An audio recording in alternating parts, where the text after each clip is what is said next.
बिस्मिल्लाहिर्रहमानिर्रहीम, अस्सलाम वालेकुम। आज के लेक्चर में हम आपको मार्केट इक्विलिब्रियम के हवाले से कुछ बातें बताएंगे, इलास्टिसिटी के हवाले से कुछ बातें बताएंगे और प्रॉफिट को मैक्सिमाइज़ करने के हवाले से कुछ बातें बताएंगे।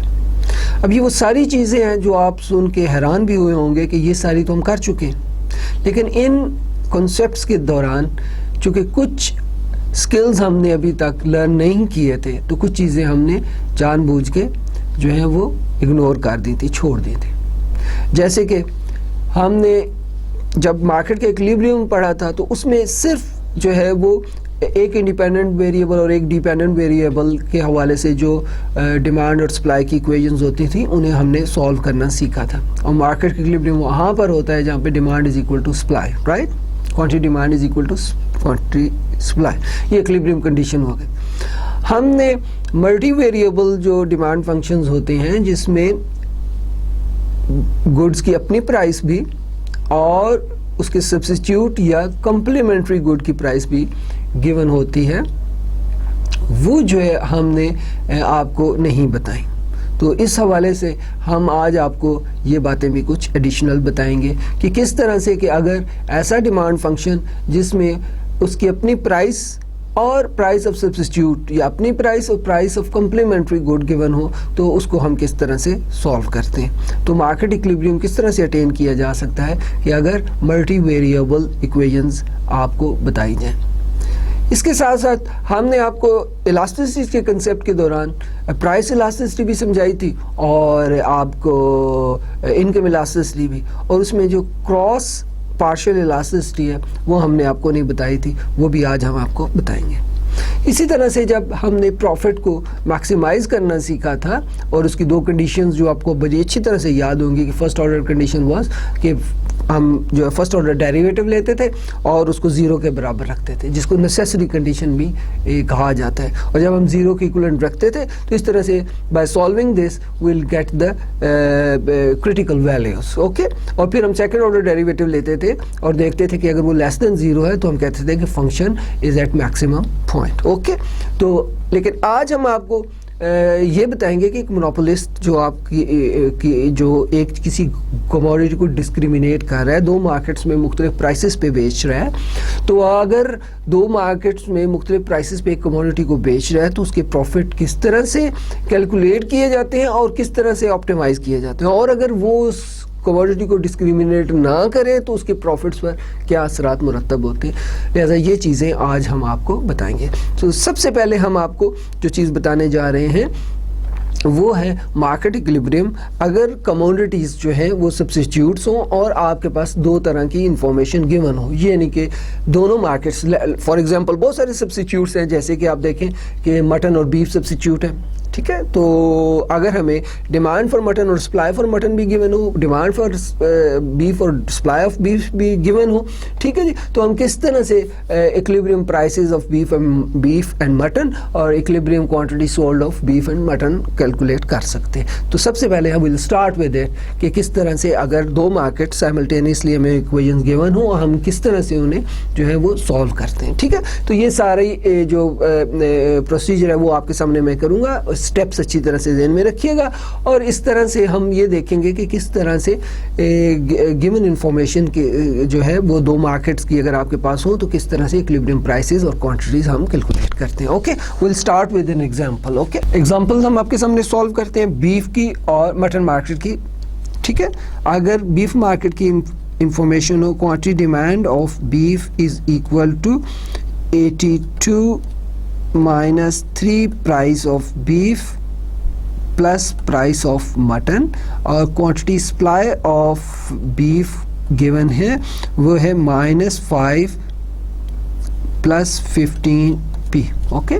और जो मटन मार्केट है उसकी डिमांड और सप्लाई गिवन है, quantity demand of mutton is equal to 92 plus 2 price of beef minus 4 price of mutton, or quantity supply of mutton is equal to minus 6 plus 32 price of mutton. Okay, so equilibrium mutton market में कहाँ पे होगा? जहाँ पे quantity supply of beef, sorry, equilibrium beef market में कहाँ पर होगा? जहाँ पर quantity supply of beef is equal to quantity demand of beef. Okay, ये इक्विलिब्रियम कंडीशन तो आपको याद है ना. इसको हम इनमें वैल्यूज रखेंगे. Quantity supply of beef is -5 plus 15 price of beef equal to 82 minus 3 price of beef plus price of mutton. ओके, हम वेरिएबल्स एक तरफ और कॉन्स्टेंट्स एक तरफ कर लें. So 15 price of beef plus 3 price of beef minus price of mutton equal to 82 plus 5, 87. So 18 price of beef minus price of mutton is equal to 87. Okay, so इसमें से अगर हम price of mutton निकाल लें तो 18 price of beef minus 87. This is price of mutton. All right. So now what we'll do is that हम इसकी equilibrium condition mutton market के लिए quantity supply of mutton is equal to quantity demand for mutton. Okay, तो values रखें. Quantity supply of mutton is -6 plus 32 price of mutton equal to 92 plus 2 price of beef minus 4 price of mutton. Okay, variables एक तरफ, constants एक तरफ. Well, ये 32 price of mutton plus 4 price of mutton minus 2 price of beef equal to 92 plus 6. So 36 price of mutton minus 2 price of beef is equal to 98. अब हमारे पास दो equation आ गई, एक ये और एक ये. एक बीफ मार्केट के इक्विलिब्रियम वाली इक्वेशन, एक मटन मार्केट के इक्विलिब्रियम वाली इक्वेशन. अब हम करेंगे क्या? हम बीफ वाली मार्केट के इक्विलिब्रियम से जो प्राइस ऑफ मटन निकाली है वो सब्स्टिट्यूट कर देंगे मटन वाली मार्केट में. Okay, so it is 36 price of mutton क्या निकाली थी? 18 price of beef minus 87 minus 2 price of beef is equal to 98. Okay, इसे सॉल्व कीजिएगा तो ये बन जाएगा आपका 646 price of beef equal to 3230. So price of beef is equal to 5. इस प्राइस ऑफ बीफ को आप इस इक्वेशन में सब्स्टिट्यूट कीजिएगा. ठीक है, इसको हमने इधर किया था, अब इसको इधर कीजिए.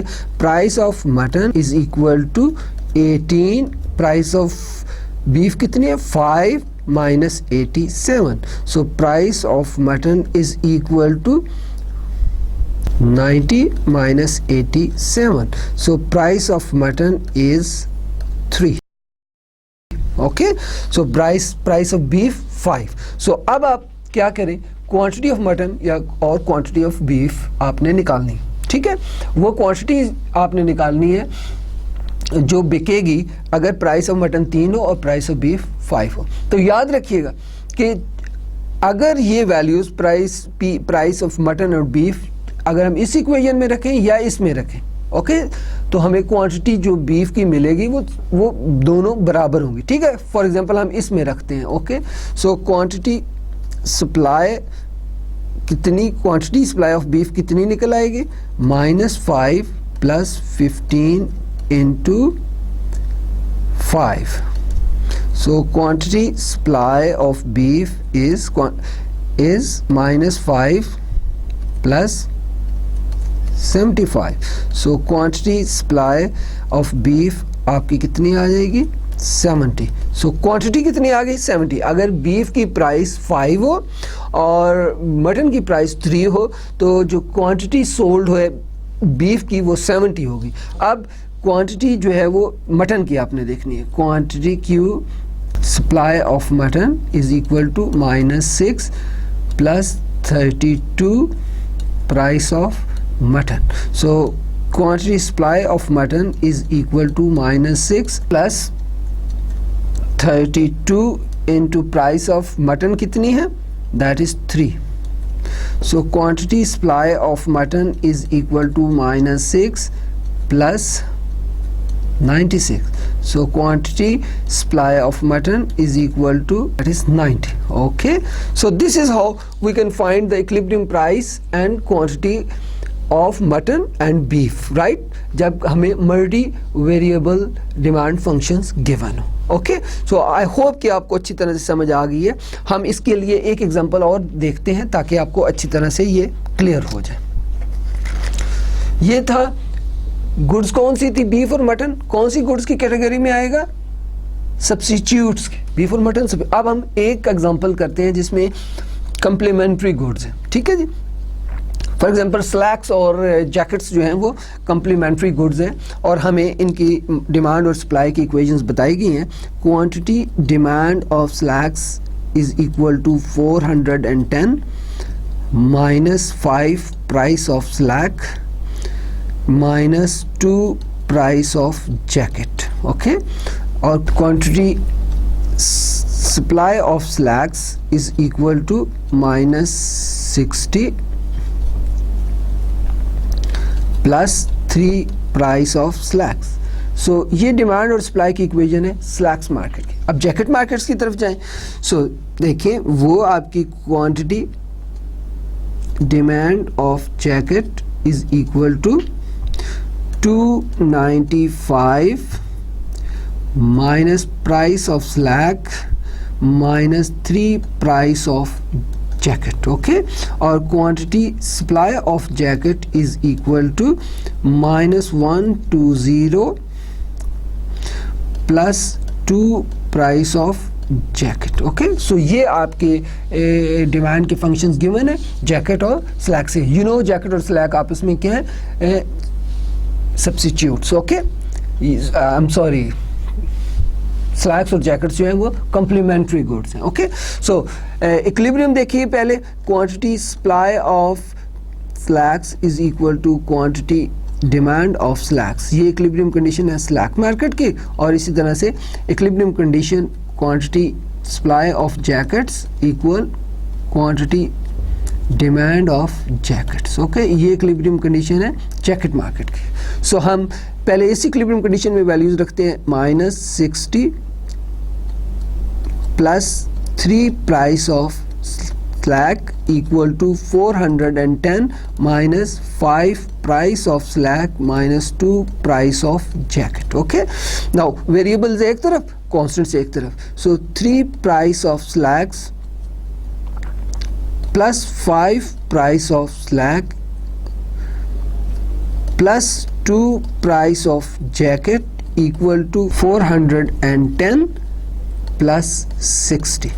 So 8 price of slack plus 2 price of jacket equal to 470. Okay, so ये एक इक्वेशन आपके पास आ गई.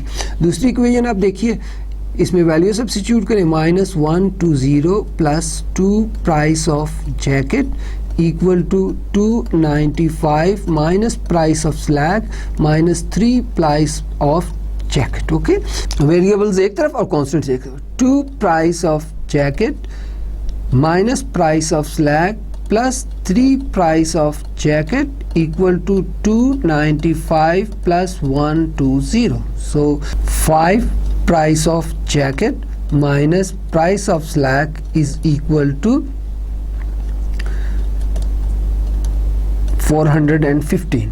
एक इक्वेशन हमारे पास ये आ गई. अब 2 इक्वेशंस हमारे पास हैं, एक ये और एक ये. हम इस इक्वेशन को let's say price of jacket के लिए सॉल्व करते हैं. 2 price of jacket is equal to 470 minus 8 price of slacks.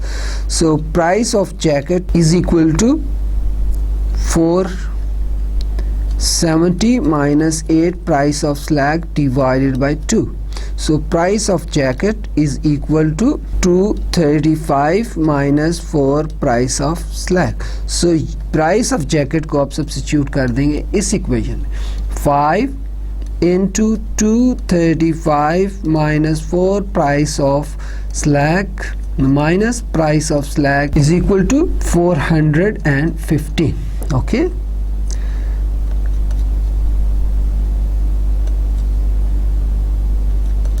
$1,175 minus 20 price of slack minus price of slack is equal to 415. So 21 price of slack is equal to 415 minus 1175. So price of slack is equal to price of slack is equal to 40. Okay, अब price of slack को आप इसमें रखिएगा तो price of jacket आपके पास आ जाएगी 235 minus 4 into 40. So price of jacket is equal to 235 minus 160. So price of jacket is equal to 75. So prices आ गई. अब आपको मालूम है कि इन प्राइसेस को आप इनकी रिस्पेक्टिव इक्वेशंस में रखें तो आपके पास क्वांटिटी डिमांड निकल सकती है. ओके, और क्वांटिटी सप्लाई भी निकल सकती है, और क्वांटिटी सप्लाई और क्वांटिटी डिमांड इक्वल होती है, लिहाजा हम उसे क्वांटिटी सोल्ड कह लेंगे. ठीक है जी. तो अगर हम इसको इस वैल्यू को उठाकर इस इक्वेशन में रखें और इस वैल्यू को उठाकर इस इक्वेशन में रखें तो हम easily we can find out the quantities of slacks and jackets, right? So अगर हम उधर सब्स्टिट्यूट करें तो हमारी क्वांटिटीज़ भी स्लैक्स की निकल सकती हैं. तो क्वांटिटी जो जैकेट की है वो हमारी 30 और क्वांटिटी जो स्लैक्स की है वो हमारी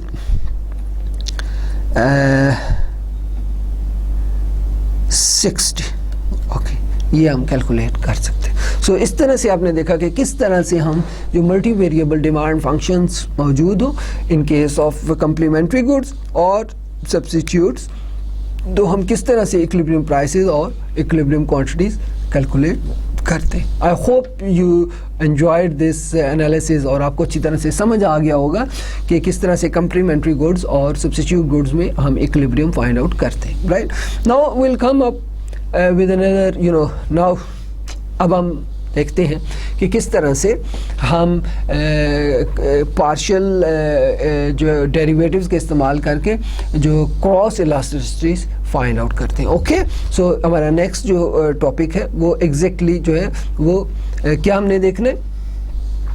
अब इसमें ज़रा गौर से देखिएगा, आपके सामने इक्वेशन और वैल्यूज़ मैं रखता हूँ. ओके, सो बेसिकली आपके पास से इक्वेशंस और वैल्यू अगर एग्जैक्टली यही हो और आप उनसे क्रॉस इलास्टिसिटीज भी निकालना चाहें आप निकाल सकते हैं. जस्ट आपको क्रॉस इलास्टिसिटीज का फार्मूला आना चाहिए. ओके, और इलास्टिसिटीज के अगर आपके पास फार्मूलाज मौजूद हो तो you can easily find out. For example, elasticity of demand right of slacks, ये क्या होगा, करली क्यू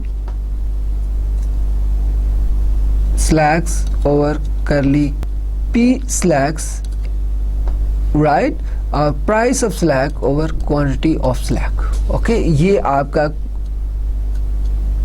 फॉर्मूला बन जाएगा किसका, elasticity of demand for slacks, right. और अगर सप्लाई के लिए करना है तो फार्मूला एग्जैक्टली ये रहेगा. और इस तरह से जैकेट के लिए करना है तो स्लैक्स की जगह पे आप जैकेट्स लिख देंगे. ठीक है, वैल्यूज़ आपकी क्वांटिटी, प्राइस और फर्स्ट ऑर्डर पार्शियल डेरिवेटिव लेना आपको अच्छी तरह से आता है तो हम ये सॉल्व कर सकते हैं. ओके, जिस तरह से अभी हम आपको कुछ और एग्जांपल्स करवाएंगे जिसमें हम ये देखेंगे कि किस तरह से जो है वो इक्वेशंस जो गिवन हो और उससे हम क्रॉस इलास्टिसिटीज निकाल सकते हैं. ओके, और ये जो प्राइस इलास्टिसिटी और इनकम इलास्टिसिटी मुझे याद है मैंने आपको बड़े अच्छे तरीके से करवाई थी और एक लेक्चर में हमने तफसीलन इसके ऊपर बात की थी. ओके, नाउ फॉर एग्जांपल आपके पास एक क्वेश्चन है, Q is equal to 700 minus 2P plus 0.02y और आपको प्राइस भी गिवन है दैट इज 25 एंड इनकम भी गिवन है that is let's say 5000. Okay. और आपने इलास्टिसिटी, इनकम इलास्टिसिटी और प्राइस इलास्टिसिटी निकालनी है। मैं ये क्वेश्चन पहले सॉल्व कर चुका हूँ, जस्ट आपकी याद दहानी के लिए। मैं सॉल्व नहीं करूँगा, जस्ट आपको रिमाइंड कराने के लिए। तो हमने इनका सबसे पहले स्टेप में फॉर्मूला लिखते थे, elasticity of P, right, that is curly Q over curly P into P over Q। अब P गिवन है हमारे पास 25, Q निकालना है तो हम Y की वैल्यू और P की वैल्यू ये गिवन है, इसको रखेंगे तो Q भी हमारे पास आ जाएगा, और पार्शियल डेरिवेटिव लेंगे विद रिस्पेक्ट टू P तो हमारे पास ये -2 आ जाएगा। ये वैल्यूज हम सब्स्टिट्यूट करेंगे तो इलास्टिसिटी ऑफ प्राइस हमारे पास निकल आएगी। और इनकम इलास्टिसिटी निकालनी है तो करली Q ओवर करली Y into Y over Q। सो हम Y भी हमारे पास गिवन है, करली Q और करली Y निकालेंगे, दैट इज 0.02 और सब्स्टिट्यूट करेंगे इस फॉर्मूला में तो हमारे पास जो है वो इनकम इलास्टिसिटी भी निकल आती है। तो ये हम पहले सीख चुके, ठीक है। अब जो चीज़ हमने आपको बतानी है वो सिर्फ थोड़ा सा इसका जो है उसमें ये देखिएगा, एग्जाम्पल देखिए और आपको अंदाज़ा होगा कि Q1 is equal to let's see 100 minus P1 plus 0.75 P2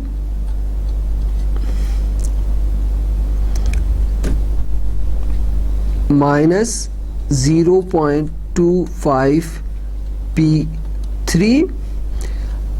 plus 0.0075 Y, और आपको P1 बता दी जाए दैट इज 10, P2 बता दी जाए दैट इज 20 और P3 बता दी जाए that is 40, while income is 10,000।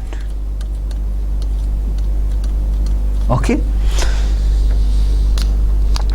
ये क्वांटिटी डिमांड की जो है एक स्टैंडर्ड फॉर्म, एक इक्वेशन आपको बताई गई है, ठीक है, क्वांटिटी का। उसमें आपको एक बात बताई गई, क्या कि 3 कमोडिटीज़ हैं, ठीक है, वो 3 आपस में सब्स्टिट्यूट भी हो सकती हैं, जैसे चिकन, मटन और बीफ। ओके, ये भी हो सकता है कि 2 सब्स्टिट्यूट हो और एक कम्प्लीमेंट हो, ठीक है, P1, P2 और P3, राइट। ये 3 डिफरेंट कमोडिटीज़ की प्राइसेस हैं, राइट। और income Y that is 10,000। Okay, और आपसे क्या कहा जाए कि आप इलास्टिसिटीज निकालें। ओके, सो इनकम इलास्टिसिटी अगर आपने निकालनी हो, it's very simple and straight forward. P1, P2, P3 की क्रॉस इलास्टिसिटी निकालनी हो, वो आज हम आपको सिखाएंगे। सो देखिए, हम तफसीलन आपको बताएंगे कि इलास्टिसिटी, क्रॉस इलास्टिसिटी आप देखनी है 1 और 2 कमोडिटीज़ की, राइट। तो फॉर्मूला हो जाएगा करली Q1 ओवर करली P2 into P2 over Q1। Okay, now अगर आपने इलास्टिसिटी 1 और 3 कमोडिटीज़ की देखनी है क्रॉस इलास्टिसिटी, तो ये करली Q1 ओवर करली P3 into P3 over Q1। Okay, so ये फॉर्मूलाज मैंने आपके सामने लिख दिए। वेल, अब हमें इनमें P2 और P3 चाहिए, P2 और P3। आप why I am not using this one and this one to find out the elasticity, income elasticity and price elasticity, its own price elasticity, because हम वो सीख चुके हैं, ठीक है। लेकिन अगर आप चाहें तो हम इसको देख भी सकते हैं वो इस तरह से कि वो सिंपल आपका फॉर्मूला क्या बनेगा इनकम इलास्टिसिटी का, करली Q1 ओवर करली Y into Y over Q1। Okay, understand, वो भी हम कर लेंगे, लेकिन बहरहाल हमारी कंसंट्रेशन इन 2 पर क्रॉस, यानी कि elasticity 1 for 2 and 1 for 3। Okay, cross elasticity हमने देखनी। सो फॉर्मूला आपके सामने गिवन है। सो सबसे पहले हमें दिस पार्ट, ये वाला पार्ट चाहिए, राइट। फिर हमें Q चाहिए। अगर Q हमें Q1 फाइंड करना है तो ये 100 माइनस P1, P1 की जगह पे हम क्या लिख देंगे 10 माइनस 0.75, P2 की जगह पे क्या लिख देंगे 20 माइनस 0.25, P3 की जगह पे 40 और प्लस 0.0075 और Y की जगह पे 10,000। ओके। नो इसको अगर हम सॉल्व कर लें तो हमारे पास Q1 इजीली हम उसे फाइंड आउट कर सकते हैं जो कि 170 के बराबर, Q1 भी आ गया। अब आप ये फार्मूला रीराइट करेंगे, इलास्टिसिटी 142 करली Q1 ओवर करली P2 into P2 over Q1। सो इसमें वैल्यू सब्स्टिट्यूट करें। वैल्यू सब्स्टिट्यूट करने से पहले करली Q1 आपको मालूम होना चाहिए, करली Q1 ओवर करली P2। आपने इस इक्वेशन को with respect to P2 derivative करना है, तो आपके पास क्या आ गया 0.75। ओके, सो ये value 0.75 multiply by P2 is 20 and Q1 is equal to 170। इसे आप कैलकुलेट कीजिए, ये 0.088 आ जाए। सो ये क्रॉस इलास्टिसिटी आपने निकाली। ओके, अब आपने दूसरी क्रॉस इलास्टिसिटी निकालनी है, उसके लिए आपको करली Q1 ओवर करली P3 चाहिए, this one, right. So P3 के लिहाज से डेरिवेट करें तो ये क्या आ रहा है -0.25। सो अब फॉर्मूला आप लिखें, elasticity 143 Q1 over curly Q3 into P3 over Q1। Substitute कीजिए values, -0.25 multiply by P3 is 40 and it is Q1 is 170. So you can easily find out, you can calculate, that is -0.059. Okay, so ये elasticity 1.3 के आ गया। So this is how हम partial derivatives का इस्तेमाल करके cross partial इलास्टिसिटीज calculate कर सकते हैं। ठीक है, आई होप कि आपको ये समझ आ गई होगी। तो आज आपने देखा, सबसे पहले हमने आपको ये बताया कि अगर हमारे पास मल्टी वेरिएबल डिमांड फंक्शन मौजूद हों और हमने इलास्टिसिटी निकालनी है तो हम किस तरह से निकालेंगे, वन। सेकेंडली उसमें भी थोड़ी सी बात आपको बताऊँ किस तरह से क्रॉस पार्शियल इलास्टिसिटी उधर आप निकाल सकते हैं। ठीक है, अगर आपको कहा जाए कि इक्विलिब्रियम प्राइस के ऊपर आप क्रॉस पार्शियल डिमांड इलास्टिसिटी निकालें स्लैक्स और जैकेट्स के हवाले से। ठीक है, तो आपने फार्मूला स्लैक्स और जैकेट के हवाले से लिख लेना है और उसमें वैल्यूज सब्स्टिट्यूट कर लेनी है। और अगर आपको इस एग्जांपल में बीफ और मटन के हवाले से बात की जाए तो elasticity of demand for beef and mutton, right, mutton और बीफ की जो क्रॉस इलास्टिसिटी आपने देखनी है तो वो फार्मूला आप देखिए, quantity curly quantity of mutton divided by quantity curly quantity of beef into quantity of mutton divided by quantity of beef, right. So this is how you can generate the formulas, right? So it would be like that, right? Curly QB over curly PM into PM over QB। सो ये cross elasticity का formula है, right. सो आप cross partial आपको जो partial derivatives आपने सीख लिए हैं। प्राइस आपके पास इक्विलिब्रियम मौजूद है मटन की और बीफ की भी, आपके पास क्वांटिटी बीफ की भी आपके पास मौजूद है, प्राइस जो मटन की आपके पास मौजूद है। क्रॉस पार्शियल क्वांटिटी करली QB ओवर करली QM निकालना है तो वो आपका 1 आएगा इस इक्वेशन में। यहाँ पर इसका कोफिशिएंट 1 है तो ये 1 आ जाएगा, इस जगह पर 1 आ जाएगा। That would be like 1 multiply by price of mutton. Price of mutton is 3 और quantity of beef that is 70। सो इसको आप कैलकुलेटर से सॉल्व कर लीजिएगा तो आपके पास क्रॉस पार्शियल इलास्टिसिटी आ जाएगी। ठीक है, सो ये कंसेप्ट आई होप आपको अच्छी तरह से समझ आ गया है। और अब एक और कंसेप्ट जिसके जो हमने आपको ऑप्टिमाइजेशन के हवाले से बताया था और हमने आपको बताया था कि एक मोनोपोलिस्ट जो है वो किस तरह से अपने प्रॉफिट को मैक्सिमम कर सकता है। अब हमने देखना है कि एक मोनोपोलिस्ट जो है वो एक कमोडिटी को दो मुख्तलिफ मार्केट्स में दो मुख्तलिफ प्राइसेस पे बेच रहा है तो उसका प्रॉफिट किस तरह से ऑप्टिमाइज किया जा सकता है। और अगर वो ये डिस्क्रिमिनेशन अगर वो ये इस तरह से प्राइस को डिस्क्रिमिनेट ना करे तो उसके प्रॉफिट पे क्या असरात मुरतब हो सकते हैं। तो अब हम थोड़ा सा इसके हवाले से बात करेंगे और ये हमारा मैथमेटिकल इकोनॉमिक्स का बिल्कुल आखिरी कंसेप्ट है। आई होप कि आपको ये सारे कंसेप्ट जो हमने आपको अब तक बताए आपको समझ आ गए होंगे और आपको ये रेलेवेंट लगेंगे आपके माइक्रो इकोनॉमिक्स के कंसेप्ट जो हमने थ्योरेटिकली पहले पढ़ रखे हैं, राइट।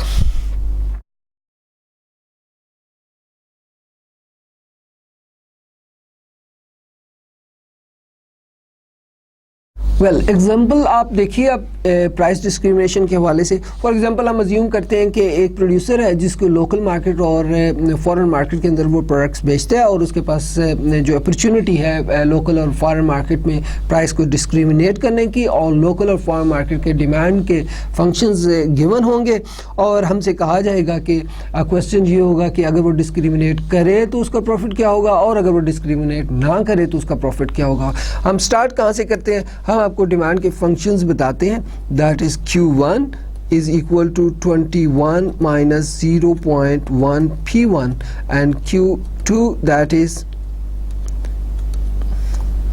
50 minus 0.4 P2। ये दो डिमांड फंक्शन है। आप देखें कि ये लोकल मार्केट के लिए और ये फॉरेन मार्केट के लिए, ठीक है।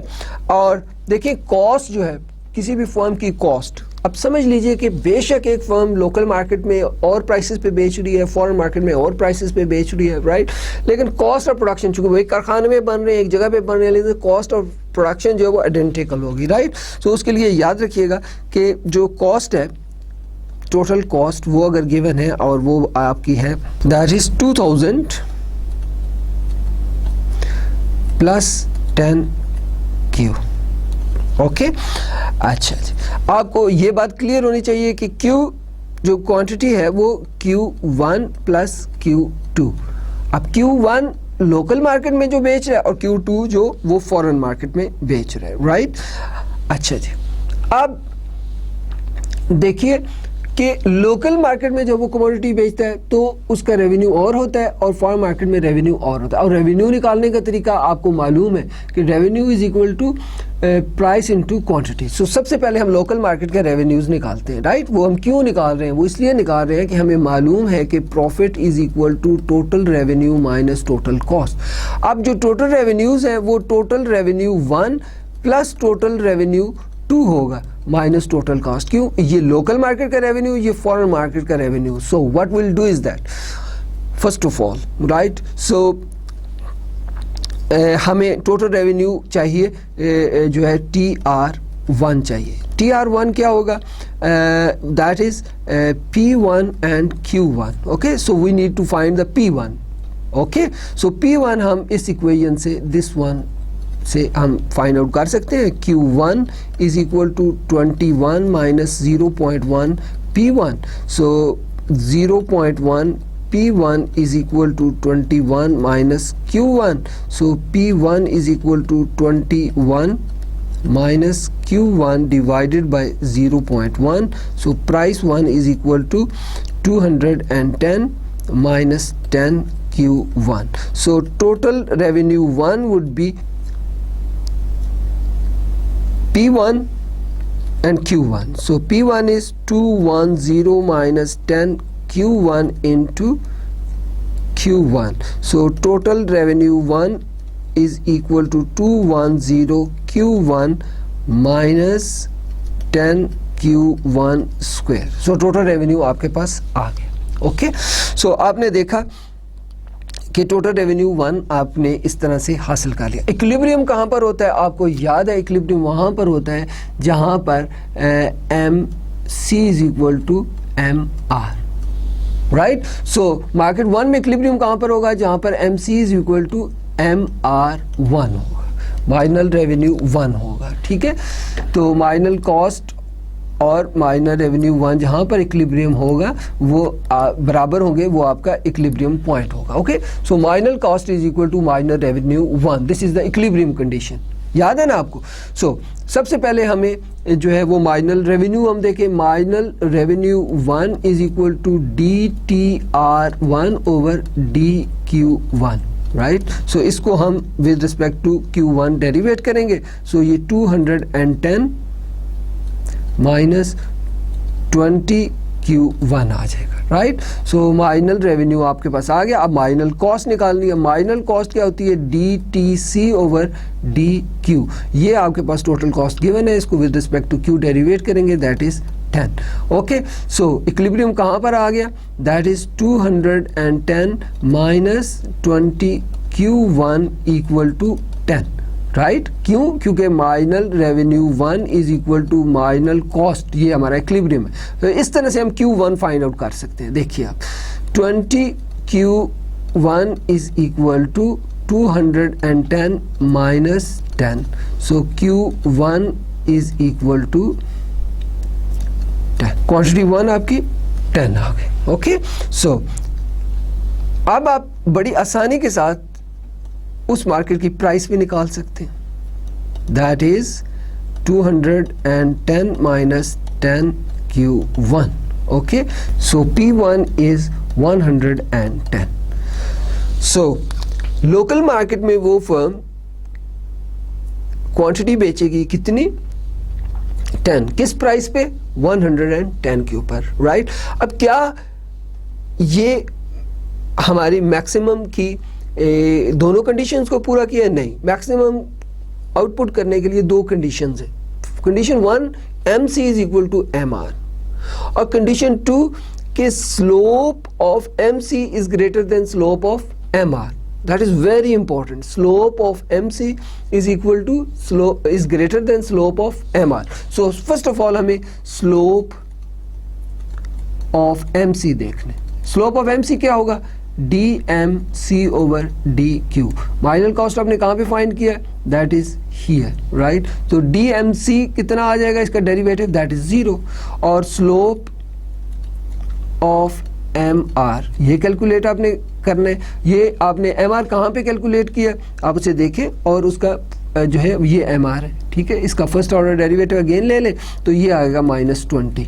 अब देखें कि दूसरी कंडीशन इक्विलिब्रियम क्या है? Slope of MC is greater than slope of MR। MC की स्लोप क्या है? 0 is greater then -20, isn't it?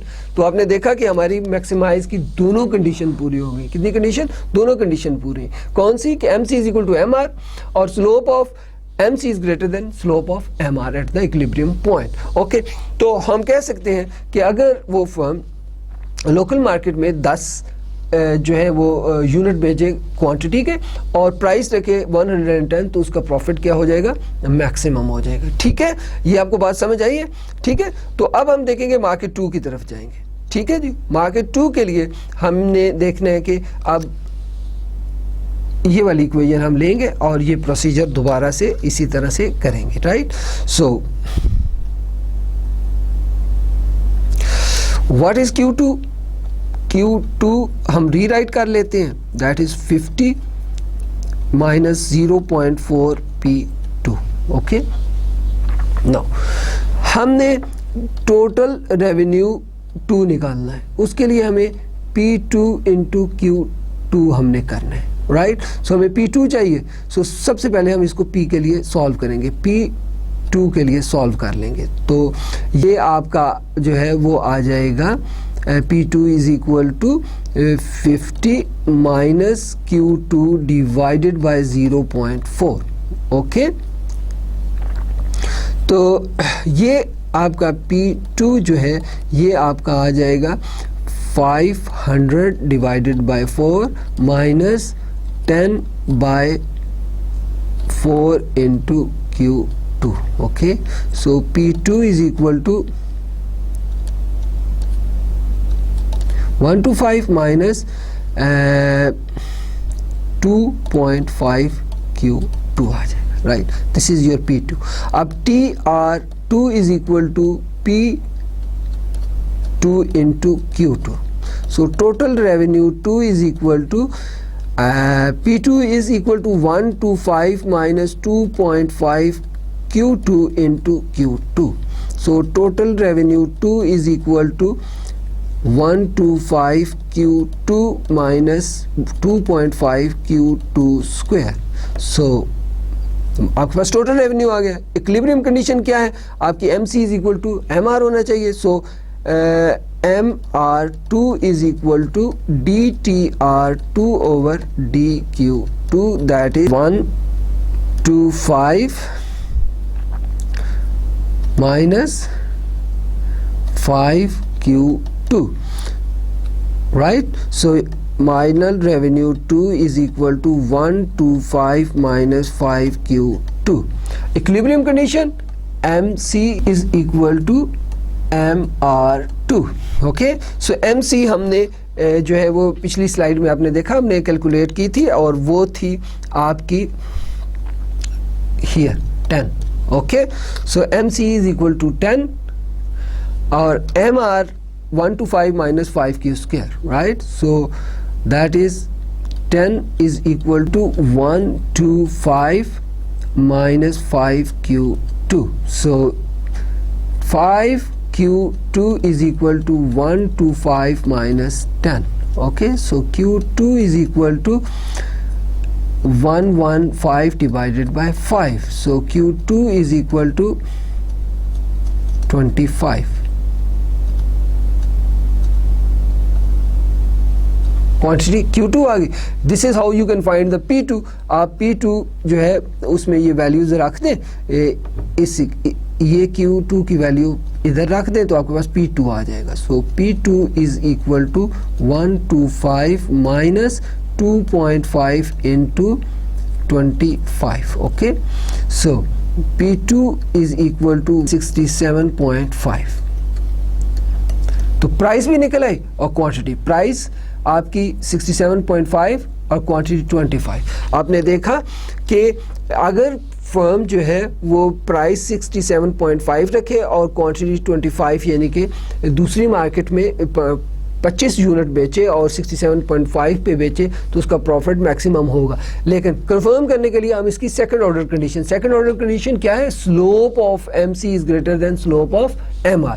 So what slope of MR कितनी थी? 0, हमने पिछली स्लाइड में कैलकुलेट की थी। और स्लोप ऑफ MC जो है गलत हो गया स्लोप ऑफ MC हमने पिछली स्लाइड में कैलकुलेट की थी और वो आपके सामने मौजूद है और वो थी 0। ओके, अब हमने स्लोप ऑफ MR निकालना है, राइट? तो अब कंडीशन क्या है कि slope of MC should greater than slope of MR2। Okay, so हमें स्लोप ऑफ MR2 निकालनी है। तो यहाँ देख लें आप, इसका डेरिवेटिव ले लें, dMR2 over dQ2 that is -5. So 0 is greater than -5. So second condition is also fulfilled. So if firm sells 25 units of quantity at the price of 67.5, the profit is maximum. Okay, so आपको ये बात अच्छी तरह से समझ आ गई है कि लोकल मार्केट में आप देखें, लोकल मार्केट में वो क्वांटिटी 10 यूनिट सोल्ड कर रहा है और प्राइस 110 पर, हाई प्राइस पर लो क्वांटिटी सोल्ड कर रहा है। और फॉरेन मार्केट में वो हाई प्राइस पर जो है लो प्राइस पर हाई क्वांटिटी सेल कर रहा है, राइट? तो इसी को तो प्राइस डिस्क्रिमिनेशन कहते हैं। दो मुख्तलिफ कीमतों पे एक ही चीज़ को दो मुख्तलिफ जगहों पे फरोख्त करना, this is the price discrimination. The firm is discriminating the price. So now अब इशू ये है कि अब आपने देखना है कि जो प्रॉफिट जो है वो कितना अर्न किया, राइट? उसने प्रॉफिट कितना अर्न किया, राइट? सो उसके लिए ज़रूरी है कि हमारे पास रेवेन्यू और कॉस्ट की कंडीशन वैल्यूज़ मौजूद हो। सो ये वो प्रॉफिट की इक्वेशन है, right? So TR1 plus TR2 minus TC। Okay, so हमने देखना है कि TR1 कितना है। अब TR1 हमारा जो है वो this is the TR1. Okay, so what we do is that we'll find out the TR1. TR1 is 210Q1 minus 10Q1 square. Okay, so अगर हम इसमें वैल्यू सब्स्टिट्यूट करें Q1 की, राइट? सो हम इससे TR1 इजीली कैलकुलेट कर सकते हैं। ओके, सो मार्केट 1 यानी कि लोकल मार्केट के अंदर जो प्राइस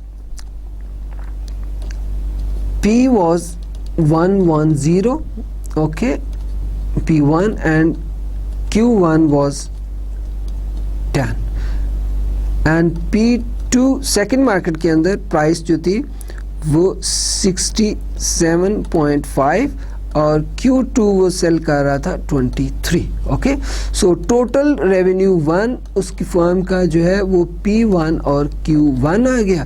तो P1 आपका 110 इंटू 10 और total revenue 2 that is P2 Q2, so that is 67.5 into 23। So profit is equal to TR1 plus TR2 minus TC, while TC is function अगर आपको याद हो that was 2000 plus 10 Q था, और Q is equal to Q1 plus Q2. So Q is equal to, what is Q1? That is 10 plus 23, that is 33. Okay, now हम देखें, हमने quantity आपको मालूम हो गई, ठीक है, और 33 है। अब आपने इस जगह पर 33 लिख देना। तो total cost is equal to 2000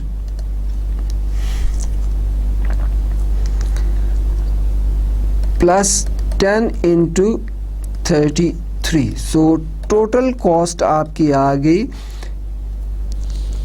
2330।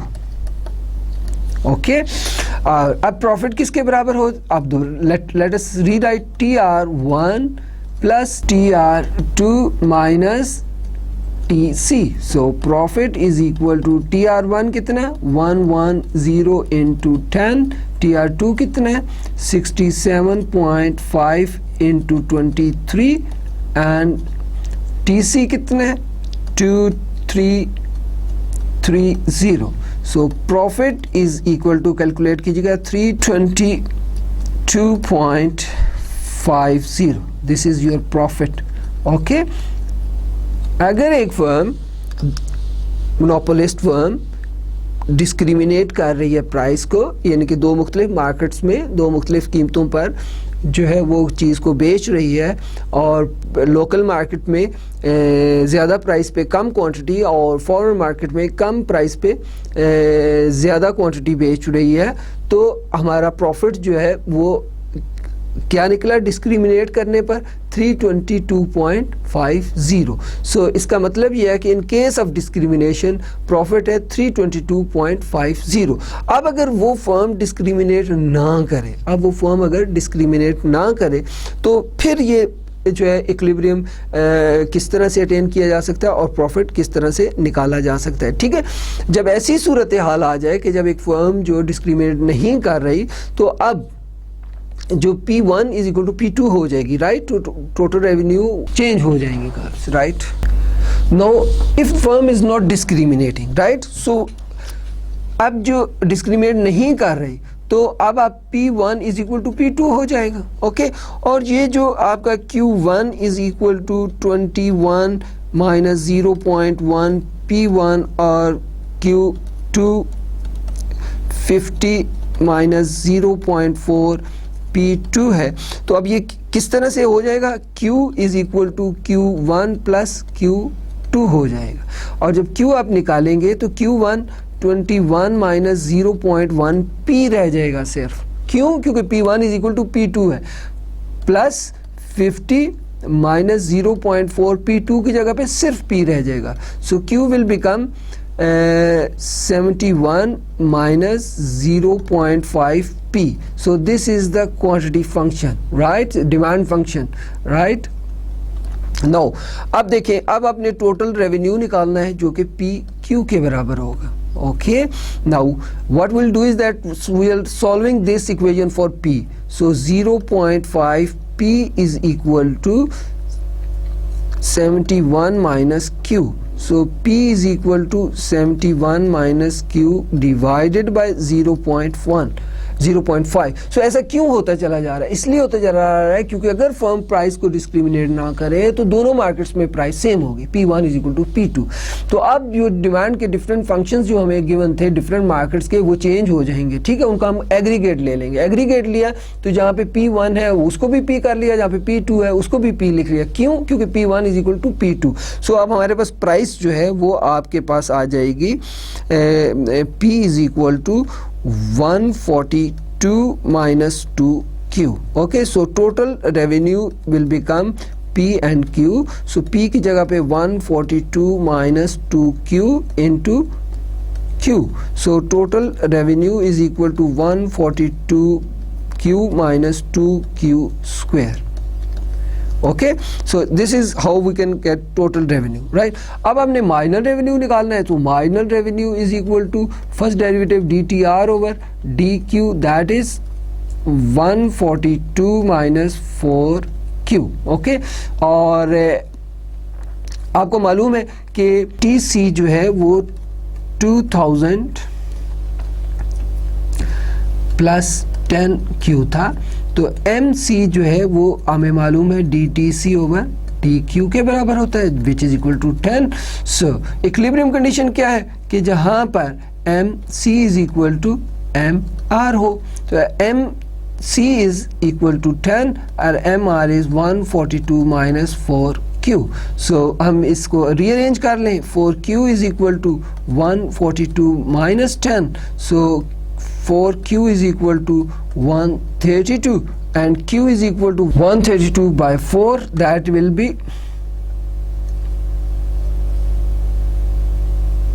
33. So quantity is 33 and at the when we will, so quantity is 33. This is how we can get the first order condition. What is the second order condition? Second order is slope of MC should greater than slope of MR. So slope of MC 0 है and slope of MR -4 है, तो 0 is greater than -4. So अगर firm 33 quantity produce कर रही है, तो cell कर रही है, तो उससे उसका प्रॉफिट क्या हो रहा है? मैक्सिमम हो रहा है। ओके, सो नाउ अब हमने देख लिया कि अगर क्वांटिटी 33 है तो प्राइस कितनी है। So price, look at this, इसको हम इस इक्वेशन में रखें, तो price is equal to 142 minus 2 into 33। So P is equal to 142 minus 66, so P is equal to 76। So आपने देखा कि अगर फर्म डिस्क्रिमिनेट ना करे तो क्वांटिटी वो 33 सेल करेगी, और किस प्राइस पे? 76 प्राइस पर। प्राइस आपकी कितनी हो गई? 76 और क्वांटिटी 33, यानी कि लोकल और फॉरेन मार्केट में वो डिस्क्रिमिनेट नहीं कर रही। अब देखिएगा, विदाउट डिस्क्रिमिनेशन अगर हमने प्रॉफिट निकालना है, सो क्वांटिटी है 33 और प्राइस है 76, सो टोटल रेवेन्यू कितना आ गया? Price into quantity. So total revenue in that case कितना आ गया? 33 into 76, so total revenue is equal to 2508। So this is the total revenue. Total cost हम पहले कैलकुलेट कर चुके हैं, और that was 2330. So profit in that case क्या है? Total revenue minus total cost. So profit is equal to 2508 minus 2330. So profit is equal to 178.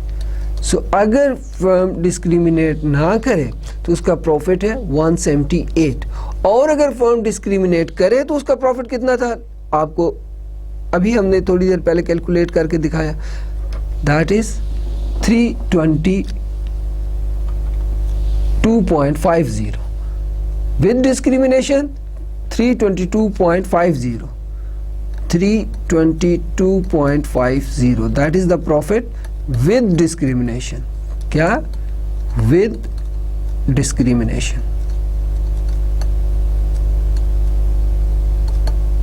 और ये प्रॉफिट क्या है? Without discrimination. ओके, अगर फर्म डिस्क्रिमिनेट करे तो उसका प्रॉफिट है 322.50, और अगर वो डिस्क्रिमिनेट ना करे तो उसका प्रॉफिट है 178। सो इसका मतलब ये हुआ कि फर्म को प्राइस को डिस्क्रिमिनेट करने पर प्रॉफिट ज़्यादा हासिल हो रहा है, तो फर्म प्रेफर करेगी प्राइस को डिस्क्रिमिनेट करने। So let's have a summary. Okay, हमने आपको इंफॉर्मेशन दी, दो डिमांड फंक्शंस बताए, राइट, एक लोकल का एक फॉरेन का। एक मोनोपोलिस्ट का बताया, उसकी कॉस्ट आपकी बताई और कहा कि जनाब आप प्रॉफिट मैक्सिमाइज करें इन केस ऑफ डिस्क्रिमिनेशन, यानी कि with discrimination and without discrimination. जब हम विद डिस्क्रिमिनेशन हमने किया तो हमारा प्रॉफिट जो है वो 322.50 था, और जब विदाउट डिस्क्रिमिनेशन हमने किया तो वो 178 था। तो आपने देखा और आपने अच्छी तरह से ये समझ भी लिया होगा कि डिस्क्रिमिनेशन के बगैर और डिस्क्रिमिनेशन के साथ प्रॉफिट किस तरह से कैलकुलेट किया जाता है, उसके इक्विलिब्रियम किस तरह से फाइंड आउट किया जाता है, वो कंडीशंस कौन सी हैं। कंडीशंस आपको मैंने बताया था, उसके दो रूल्स होते हैं, राइट। एक, अगर total revenue minus total cost profit निकाला जाए और फंक्शन निकाल लिया जाए तो फर्स्ट ऑर्डर डेरिवेटिव ले आप प्रॉफिट का और set it equal to 0। This is how you can find the critical values. Then take the second order derivative and see whether it is less than और greater than 0। If it is less than 0 it mean function is at maximum point. और दूसरी condition क्या है कि MC should equal to MR। वो आपको इस तरह से बिल्कुल आपको याद होगा, ठीक है। हमने आपको बताया था कि ये आपका MR है और ये आपका MC। देखिए एक यहाँ पर इक्वल हो रहा है, एक यहाँ पर इक्वल हो रहा है, ठीक है। अब ये भी इक्विलिब्रियम है, ये भी इक्विलिब्रियम है। इन दोनों इक्विलिब्रियम में से कौन सा इक्विलिब्रियम फॉर्म प्रेफर करेगी, राइट। वो डेफिनेटली ये वाला करेगी। तो यहाँ पर MC की स्लोप पॉजिटिव है, MR की स्लोप 0 है, right. So positive slope is greater than 0, positive is greater than 0। तो आपने देखा, इस बात को गौर से देखा कि वो इक्विलिब्रियम की दो कंडीशन हुई। पहली कंडीशन क्या कंडीशन है पहली, कि यहाँ पर MC is equal to MR है, और दूसरा क्या है कि slope of MC is greater than slope of MR। Okay, so ये दोनों कंडीशन कहाँ पर फुलफिल हो रही हैं, इस पॉइंट पर। ओके, सो ये जनरली मैंने आपको रिवाइज करवा दी। सो हमने देखा कि प्राइस डिस्क्रिमिनेशन विद और विदाउट किस तरह से प्रॉफिट कैलकुलेट करते हैं, और किस तरह से क्रिटिकल वैल्यूज यानी कि वो क्वांटिटी और प्राइसेस निकाली जाती हैं, और किस तरह से उसको कंपेयर किया जाता है। आई होप यू अंडरस्टैंड। मुझे उम्मीद है कि आप इस लेक्चर को बार बार देखेंगे और इसको रेलेवेंट करेंगे। पीछे जो टॉपिक्स जो हैं इस तरह के हम पढ़ चुके हैं, जिसमें हमने थ्योरेटिकली भी फॉर्म का इक्विलिब्रियम पढ़ा, फिर उसके बाद हमने मैथमेटिकली भी कुछ ऑप्टिमाइजेशन के प्रॉब्लम्स सीखे, और आज हमने प्राइस डिस्क्रिमिनेशन को भी समझा और समझाने की कोशिश की। तो इंशाअल्लाह ताला अगले लेक्चर में आपसे मुलाकात होगी। तब तक खुदा हाफिज़।